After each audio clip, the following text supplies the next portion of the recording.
welcome to the TheDayIsOurz channel. I'm your host, Johnny Utah, and it is Saturday, May 18th. So we've made it to the end of week 9, and really this is the redo of week 9, as I injured my foot last week, wasn't able to work out, had to take like 6 days of rest to recover from my foot injury, and then we just went right back to it this week. So let's see how we did. So let's go ahead and go over the final numbers here. I'm going to get out my handy dandy notebook. Alright, so let's go to that first category, steps. So this week I actually broke it down to the total, and then I broke it down to the average. So 87,267 steps. That averages out to about 17,453, which is really well below my average. I mean, I've been looking at all these stats over here. Hard pressed to find a week that I didn't go under 100 and at least at 100,000. It's the first week that I didn't actually get it in. So, and that's even with the week 8 there. Week 8, I think I missed like 2 days, so I still got 107,000. Did not get nearly as many steps as I would have liked in this week. Now, granted, I did take it lighter this week, right? I just came back from injury. I didn't want to overexert myself, so I was a little bit cautionary, right? My foot hurt. I didn't want to re-injure it to prevent me from working out in the future, and maybe that played into my mentality here. And so I just wasn't on my feet as much as I normally am. So 87,000 is still a pretty decent amount, but it's below my 20,000. 20,000 a day is where I'm trying to be at a minimum, right? If I could get to 25,000, I'll feel really, really good about it. So this is just one of those areas that you're going to circle and say, okay, how did this affect my weigh-in? Well, we'll see what the result is here at the end. Intake. My intake this week, 1,999, and that's an average. So basically just at the 2,000 mark, which is still in range. I want to keep it between 1,600 and 2,000. And this week my intake was higher than it normally is. Relatively, I've been able to keep it between 16 and say 18, and I feel really good if I'm keeping it between 16 and 18. If I'm keeping it between 18 and 2,000, I don't feel as good about that. I would much rather keep it to be below that 1,800. The real goal is to keep it to a 2-to-1 ratio between intake and output, right? You want your output to be double what your intake is. And so it makes it it makes it more difficult. The more you intake means the more you have to get that output, because you're getting double force out. And speaking of output, so let's look at that. So this is actually another season low, 3,289 for the output.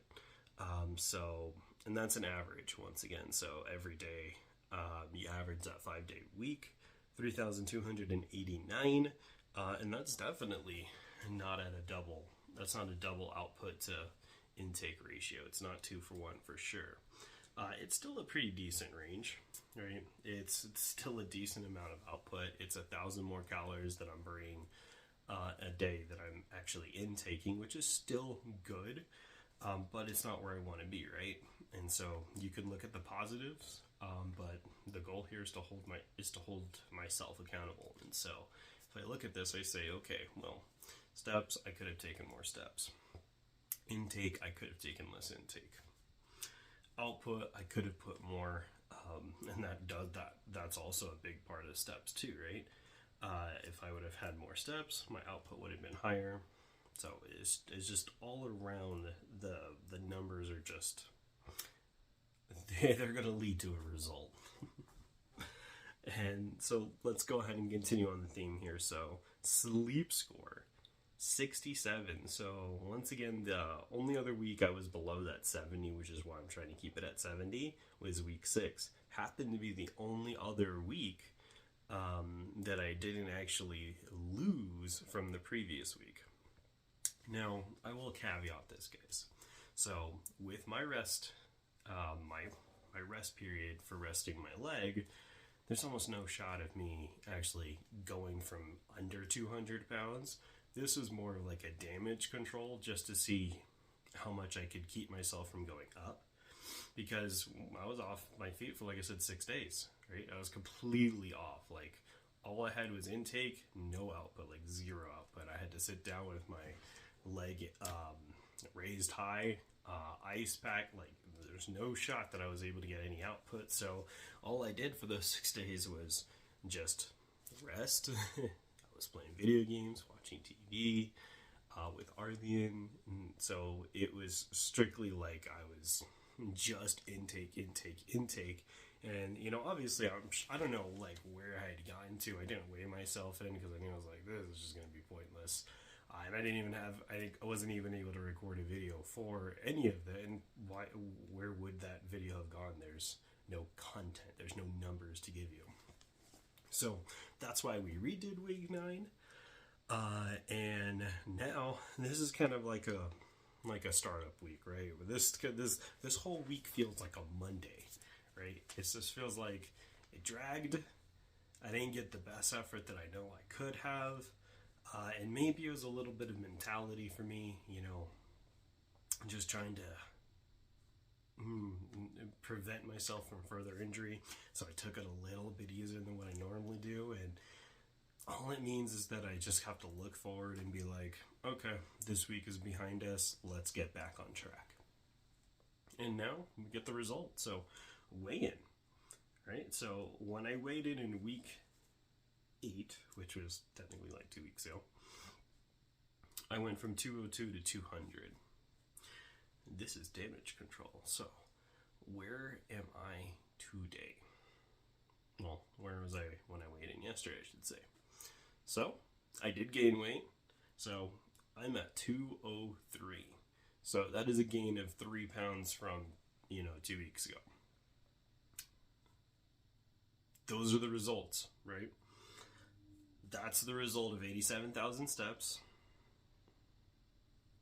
basically 2,000 calories. That is the result of only getting about 3,200 in output and not getting enough sleep. I don't think I hit, well, technically I hit intake metric, but the intake metric and the output, they're tied together. So honestly, it didn't hit any stat, not one. Like, every single stat is a fail, right, in terms of it. And that's where I got to look and say, yep, I did not do my best effort, and this is the result. And sometimes that happens, right? So I'm not going to beat myself too hard about it. It is what it is, and all it means is that I have to go back into the lab and put in some more work. So that's what we're going to do starting week 10, is that we're going to try to get back to that 200-pound range, and then get everything going. Right? So all you could do is look forward. That's the key, guys. You just have to look forward. Not everything is going to be roses and dandelions. So now that my number is here, I darnly want to hear how you guys did. As always, your work week, what your result was. This journey is not going to be just a stagnant journey. It's not going to go, if you're trying to gain weight, go completely up all the time. If you're trying to lose weight, it's not going to go all the way down all the time. There's going to be some maintains. There's going to be some gains.